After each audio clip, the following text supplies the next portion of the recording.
Assalamualaikum warahmatullahi wabarakatuh. Kami dari kelompok 5 yang beranggotakan Farida Sintiah, Ferdi Wardiansyah, Indah Permatasari, Nabila Risanti, dan Torik Ahmad Darmawan. Di sini kami akan membahas mengenai menumbuhkan dan menghitung populasi bakteri.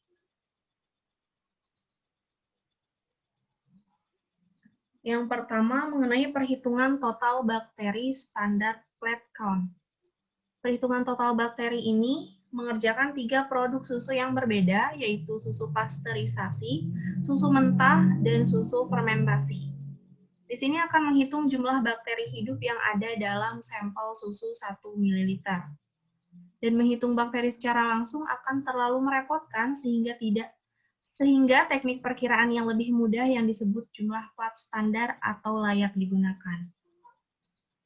Untuk prosedur perhitungan total bakteri menggunakan standar plate count, yang pertama dengan mengencerkan 1 ml sampel susu melalui serangkaian pengenceran yang disebut dengan serial dilution sehingga jumlah bakteri semakin berkurang. Untuk setiap cawan, tambahkan agar-agar leleh, campur sampel ke dalam agar-agar. Teknik ini dinamakan dengan pour plate teknik. Saat agar-agar mendingin akan membentuk media padat bagi bakteri untuk tumbuh dan masuk. Selanjutnya plat diinkubasi, dan hitung koloni bakteri. Koloni sama dengan CFU unit pembentuk koloni dalam berbagai pengenceran untuk menentukan jumlah bakteri yang layak dalam sampel susu 1 ml. Kemudian hitung jumlah bakteri yang hidup yang ada dalam sampel susu 1 ml menggunakan kalkulasi untuk menyesuaikan pengenceran. Rumusnya tertera di layar. Kemudian, jumlah plat standar akan memperhitungkan semua bakteri yang tumbuh di media dengan oksigen dan parameter suhu tertentu. Metode ini akan selalu mengurangi jumlah sebenarnya dari bakteri dalam sampel susu karena kondisi pertumbuhan buatan dan terbatas ini tidak cocok untuk semua organisme. Kelebihan dari metode ini yaitu yang pertama dapat diketahui adanya mikroba jenis lain pada media, dan dapat diketahui pula jumlah mikroba yang dominan. Sedangkan kekurangan pada metode ini yaitu memungkinkan terjadi koloni yang berasal lebih dari satu sel mikroba, seperti pada mikroba yang berpasangan, rantai, atau kelompok sel. Dan juga memungkinkan adanya jenis mikroba yang tumbuh menyebar di seluruh permukaan sehingga menghalangi mikroba lain. Yang kedua mengenai pengenceran dan kalkulasi CFU. Untuk prosedurnya, yang pertama siapkan sampel. Sampel ini umumnya sampel cair dan sampel ini mengandung bakteri di dalamnya. Kemudian dilakukan pengenceran secara bertahap, yaitu seri pengenceran 10 kali lipat. Sampel dimasukkan ke dalam media cair dan pastikan pengenceran senilai 10 pangkat minus 1, lalu dipindahkan ke tabung kedua. Lalu ambil 100 mikroliter dari pengenceran 10 pangkat minus 1, dibutuhkan 900 mikroliter cairan untuk pengenceran 10 pangkat min 2. Pengenceran selanjutnya dilakukan seperti tahap pengenceran sebelumnya. Ketika melakukan kalkulasi terhadap konsentrasi suatu larutan, ditargetkan untuk memperoleh CFU per mililiter dari kultur starter. Misalkan, apabila terdapat 483 CFU dari larutan pengenceran senilai 10 pangkat min 2 sebanyak 100 mikroliter, maka diperoleh 4,83 kali 10 pangkat 5 CFU per mililiter. Pilih hasil pengenceran yang terbaik yang digunakan dengan cara memilih the least dilute sample and the most number of colonies, yaitu estimasi unit terbaik terdapat pada kisaran 20 sampai 300 CFU. Kelebihan metode ini yaitu tidak memerlukan keterampilan tinggi dalam melakukannya, sedangkan kekurangannya yaitu membutuhkan waktu yang lama dan bahan yang banyak. Selanjutnya mengenai serial dilution dan teknik spreading. Prosedur dalam melakukan metode ini yang pertama, tabung dan plate dilabeli sesuai dengan serial dilution-nya. Kemudian pipet volumetri 100 per 1000 mikroliter diatur untuk mengambil 900 mikroliter kaldu atau pelarut pada setiap tabung dan tambahkan 100 mikroliter kultur bakteri menggunakan pipet volumetri 20 atau 200 mikroliter ke dalam tabung yang memiliki nilai serial dilution 10. Aduk rata sebanyak 5 kali lalu tambahkan larutan sebanyak 100 mikroliter ke dalam tabung dengan nilai serial dilution 10⁻². Lakukan pengadukan pada setiap tabung secara berurutan sesuai serial dilution-nya. Kemudian 100 mikroliter larutan dengan serial dilution 10 diambil untuk dipindahkan ke plat dan sterilkan inoculating loop agar bakteri merata. Selanjutnya masukkan ke dalam inkubator kurang lebih selama 16-24 jam dan bakteri dalam setiap plat siap untuk digunakan dalam analisis setelah 16-24 jam.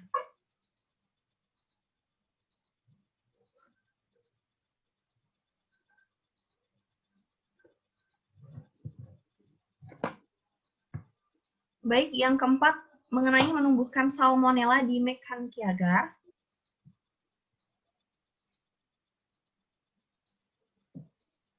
Koloni salmonella pada McCankey agar terlihat berwarna kuning pucat hingga tak berwarna dengan diameter 1-3 mm setelah diinkubasi selama 18-24 jam pada suhu 37 derajat Celcius.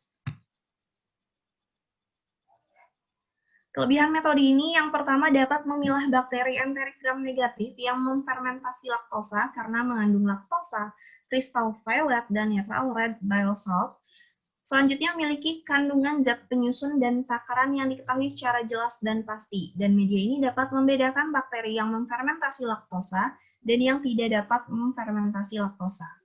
Sedangkan untuk kekurangannya, metode ini, jika pemanasan terlalu lama dapat merusak kandungan nutrisi pada media. Baik, pembahasan selanjutnya saya serahkan kepada anggota yang lainnya.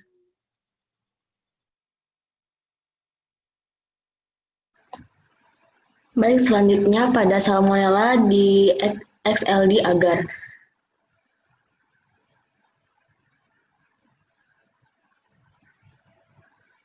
Prosedurnya yaitu diperlukan ruangan steril untuk proses pengeringan media. Ruang steril pengeringan disiapkan dengan memanaskan suhu oven sampai 120 derajat Celcius selama 24 jam untuk membunuh semua mikroorganisme pada ruangan tersebut. Setelah itu, suhu oven diturunkan sampai mencapai suhu 37 derajat Celcius. Proses pembuatan media indikator adalah sebanyak 2 gram agar bubuk, 5 gram tapioka, 1 ml gliserol, dan 1 gram bahan indikator pewarna ke dalam air destilase sampai terbentuk 100 ml larutan. Larutan kemudian dipanaskan dalam water bath sampai larutan mendidih dan diaduk hingga homogen. Setelah itu, larutan didesterilisasi pada suhu 121 derajat Celcius selama 15 menit hingga dicetak pada cawan Petri dengan volume 20 ml. Dibiarkan memadat dan kemudian dikeringkan pada ruang pengeringan bersuhu 37 derajat Celcius selama 24 jam.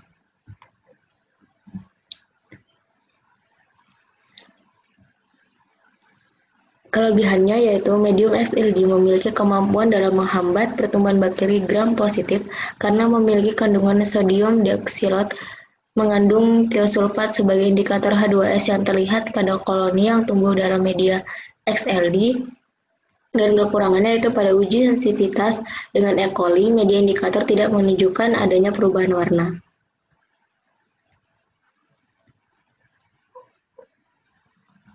Selanjutnya yaitu cara kulturing bakteri di media. Prosedur pertama mengetahui subkultur dalam media CMC, medium disterilkan dengan autoclave pada suhu 121 derajat dengan tekanan 1 atm selama 15 menit dan dibentuk menjadi agar slime. Masing-masing isolat bakteri diambil sebanyak 1 oz dan diinokulasikan pada media CMC agar diinkubasi pada suhu ruang selama 72 jam. Keberhasilan subkultur ditandai dengan koloni yang tumbuh pada media. Yang ketiga, sebanyak 3 oz isolat diinokulasikan ke media CMC cair 100 ml, kemudian diinkubasi dalam rotary shaker dengan kecepatan 100 rpm pada suhu ruang 37 derajat selama 24 jam. Dan yang terakhir, kepadatan sel atau optical density diukur dengan spektrofotometri UV vis pada panjang gelombang 600 nm. Pengukuran dilakukan dari jam ke 0 sampai 15 dengan interval waktu 60 menit. Kelebihannya yaitu memiliki kandungan nutrisi yang terdapat di dalam media, yaitu media cair dalam pertumbuhan alternatif. Kelebihan yang kedua, pertumbuhan mikroorganisme pada media ini seringkali menggambarkan aktivitas metabolismenya. Dan untuk kekurangannya, kandungan nutrien yang tinggi akan menghasilkan jumlah koloni yang banyak atau viabilitas tinggi, namun kemampuan aktivitas antibakteri dari bakteri yang tumbuhnya kecil.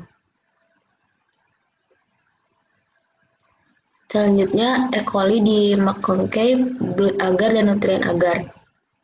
Memiliki prosedur diambil satu os sampel dari McConkey, kemudian dilakukan penanaman pada media McConkey yang masih steril, kemudian diinkubasi, dan dari McConkey yang memberikan hasil satu warna koloni bakteri ataupun dari hasil subkultur McConkey diambil titik koloni yang berwarna merah muda ataupun merah dengan menggunakan os.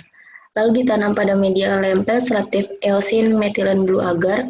Setelah dilakukan penanaman, media diinkubasi pada suhu 37 derajat selama kurang lebih 24 jam dengan posisi cawan terbalik.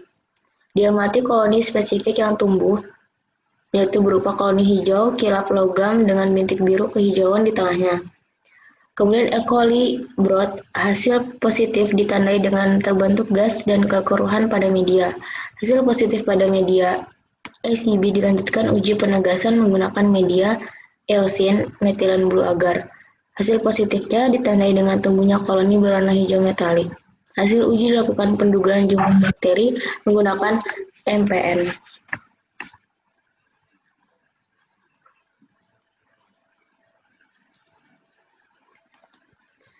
Kemudian mendeteksi keberadaan E. coli dari sampel. Yang pertama, lakukan uji MPN presumptive test. Kemudian apabila presumptive test positif, lakukan uji MPN confirm test. Apabila negatif, pengujian sampel selesai.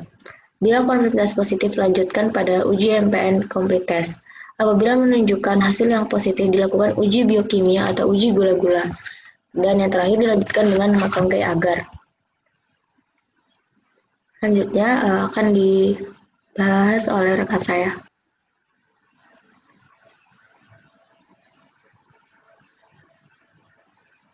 Selanjutnya, pada video ke-9 yaitu proses pengamatan bakteri pada yogurt menggunakan mikroskop cahaya. Prosedur yang pertama yaitu sampel yogurt diambil menggunakan nozzle lalu dioleskan di permukaan objek glass, kemudian tutup dengan cover glass. Yang kedua yaitu objek glass berisi sampel diletakkan pada meja objek. Yang ketiga yaitu pembesaran diawali dengan perbesaran lemah, kemudian menggunakan perbesaran kuat. Dan yang terakhir yaitu setelah pengamatan selesai, buang sampel pada tempat sampah yang khusus. Next. Pada video ke-10 yaitu E. coli pada EMB agar. Prosedurnya yaitu eosin metilen blue agar adalah media selektif dan diferensial digunakan untuk mengisolasi VK coliform eosin Y. Biru metilen adalah pewarna indikator pH yang membentuk warna ungu tua yang berfungsi menghambat pertumbuhan bakteri gram positif dan menyediakan sarana pembeda. Kondisi inkubasi adalah kondisi aerobik selama 24 jam pada suhu 35 derajat Celcius. Setelah diinkubasi, Riccia kahil terus berkembang. Pertumbuhan agar EMB berpusat biru kehitaman dengan koloni berwarna hijau metalik. Koloni biasanya berwarna atau tidak berwarna yang menunjukkan bahwa organisme tersebut bukan berfermentasi dengan laktosa atau sukrosa dan fecal coliform. Kemudian ada keunggulan yaitu mampu mengidentifikasi cemaran bakteri E. coli dengan adanya warna metalik pada EMB agar sehingga mampu dijadikan antisipasi dalam mengembangkan peternakan agar cemaran dapat diminimalisir. Next. Selanjutnya video ke-11 yaitu potato dextrose agar atau PDA composition and uses. PDA digunakan untuk budidaya jamur dengan tujuan umum untuk digunakan sebagai ragi dan cetakan agar kentang dextrosa yang terdiri dari ekstrak kentang atau infus dan dextrosa yang mendorong pertumbuhan jamur per liter. Komposisi PDA ini terdiri dari 200 gram ekstrak kentang, 20 gram dextrosa, 20 gram agar, dan 1 liter air suling dengan pH final 5,6 lebih kurang 0,2.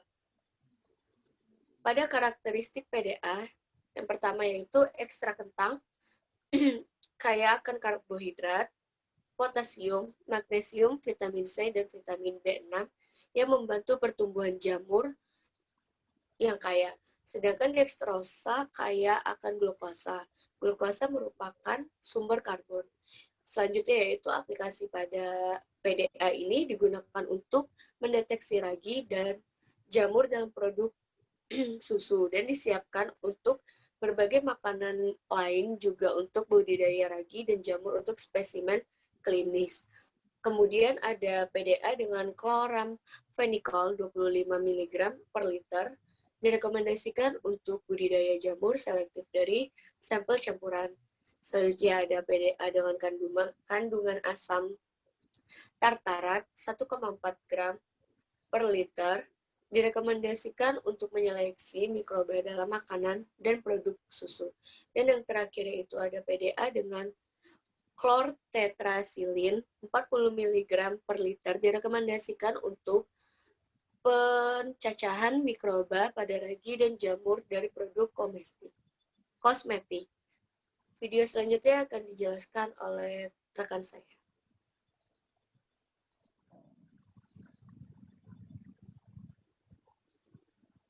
Selanjutnya, fungi di PDA agar. PDA digunakan untuk budidaya jamur dengan tujuan umum untuk digunakan sebagai ragi dan cetakan agar kentang dextrosa yang terdiri dari ekstrak kentang atau infus dan dextrosa yang mendorong pertumbuhan jamur per liter. Komposisi PDA 200 gram ekstrak kentang, 200 gram 220 gram dextrosa, 20 gram agar, dan 1 liter air suling dengan pH final 5,6 lebih kurang 0,2.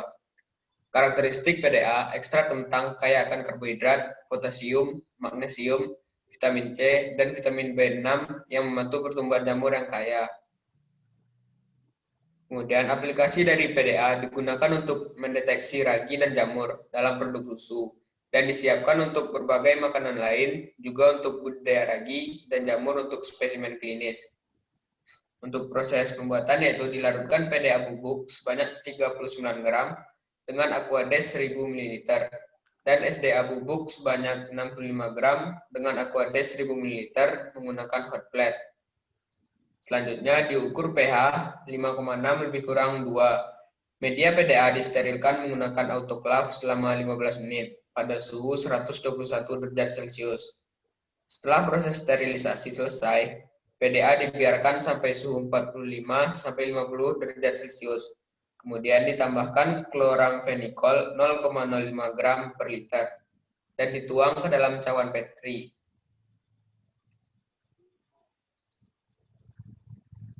Selanjutnya pada video ke-13 SSA agar atau Salmonella Shigella agar. SSA cukup selektif dan diferensial media budidaya isolasi serta diferensiasi Salmonella spp dan beberapa Shigella spp. SSA adalah modifikasi dari desoxycholine citrate agar dan direkomendasikan untuk uji klinis spesimen dan uji makanan yang mengandung Salmonella spp dan beberapa Shigella spp.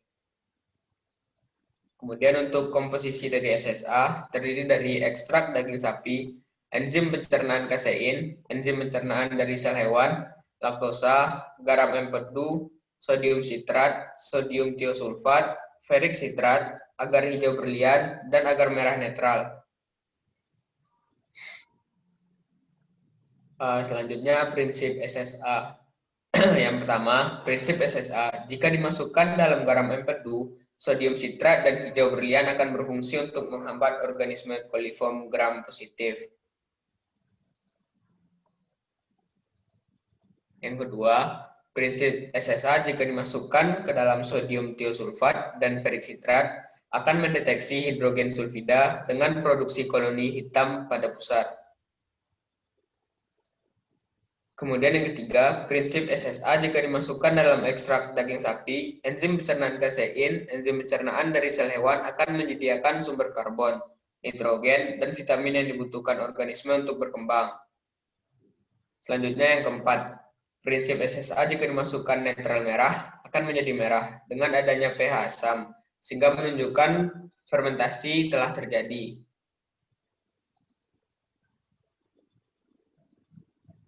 Kemudian, penggunaan SSA sebagai media selektif dan diferensial untuk isolasi Salmonella spp dan beberapa Shigella spp dari spesimen klinis dan non-klinis. Media ini tidak disarankan untuk isolasi utama pada Shigella. SSA dikembangkan untuk uji spesimen klinis, makanan yang mengandung laktosa dan non-laktosa. Kemudian untuk persiapan SSA, yang pertama 60 gram SSA dalam 1000 ml air suling. Kemudian rebus hingga mendidih dan tercampur dengan rata. Selanjutnya jangan gunakan autoclave dan campur dengan balik dan tuang pada cawan Petri steril. Kemudian media diberi label, nama dan tanggal pembuatan, dan media siap untuk digunakan. Hasil SSA. SSA tidak menghasilkan fermentasi laktosa, namun akan menghasilkan H2S dalam bentuk gas dan menghasilkan warna hitam pada pusat wadah, dan tidak menghasilkan warna pada bakteri coliform. SSA yang direkomendasikan adalah radar biokimia, imunologi, molekular, atau pengujian spektrometri molekular. Pada video ke-14 itu nutrien agar. Komposisi dari nutrien agar itu sendiri yaitu 0,5% pepton, 0,3% pepton, 1,5% agar, 0,5% NaCl, air suling, dan pH dalam keadaan netral, yaitu 7,4 dan suhu 25 derajat Celcius. Untuk prosedur pembuatan, bahan-bahan tersebut digabungkan dan dibiarkan hingga suhunya mencapai 50 derajat Celcius. Taruh dan simpan dalam cawan Petri hingga mengeras. Dinginkan dengan membalik wadah dan pada kondisi terbuka hingga suhu menjadi hangat.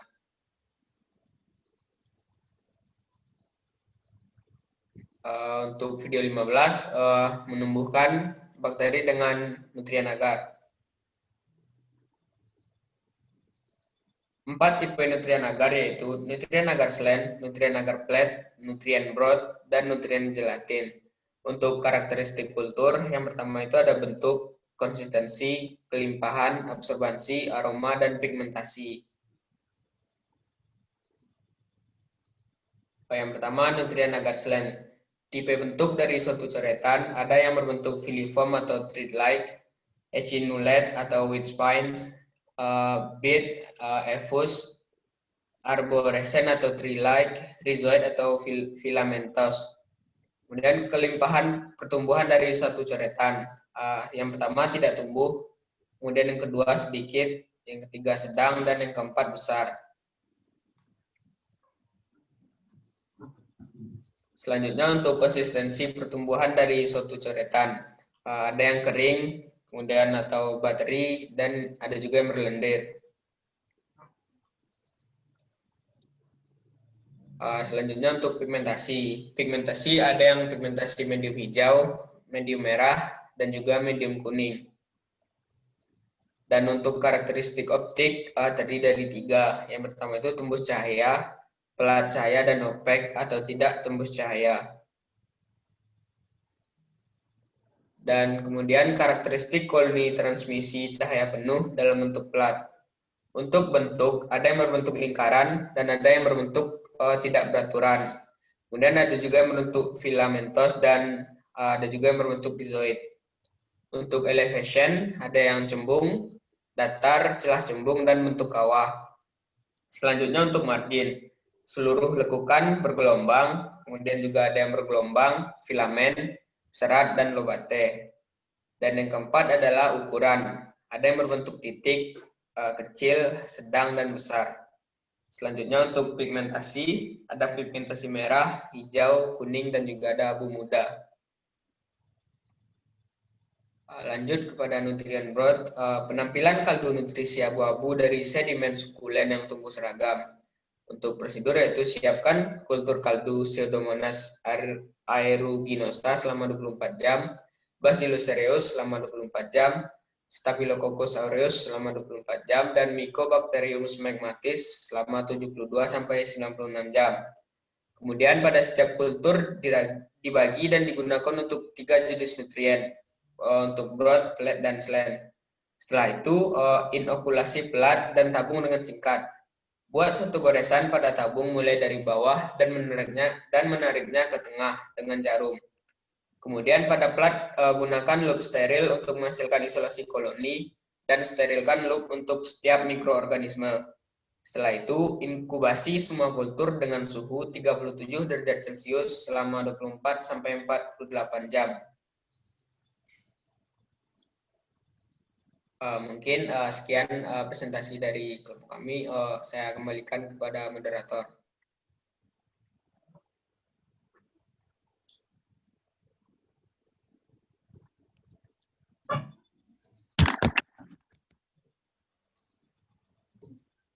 Baik, cukup sekian presentasi dari kelompok kami, yaitu kelompok 5, mengenai menumbuhkan dan menghitung populasi bakteri dengan berbagai metode. Mohon maaf apabila ada kekurangan. Terima kasih. Wassalamualaikum warahmatullahi wabarakatuh.